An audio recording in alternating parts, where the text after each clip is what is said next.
ভালো করে বাদামের কোষাগুলো ছড়াই দিতে হইব, এমনি গত বছর বাদাম ভালো হয় নাই। এই ভাই দাঁড়ান, আপনি হ্যানটা কই যান? আপনি এডি রুফে দাঁড়ান।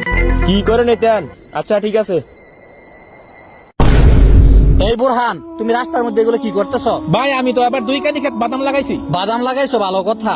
তো রাস্তার মধ্যে এই খোসা ফেলাইতেছ কে? আরে ভাই আপনি জানেন না বাদামের কোষা রাস্তায় ফেলাইতে হয়, কারণ এগুলা যত মানুষে পারাইবো অতই বাদাম ভালো হইব। আস্তাগফিরুল্লাহ, তুমি কি জানো এগুলো বিশ্বাস করলে তোমার ইমান থাকবে না? তুমি সত্যি করে কও তো, কোরআন হাদিসের কোথায় এগুলো পাইছো?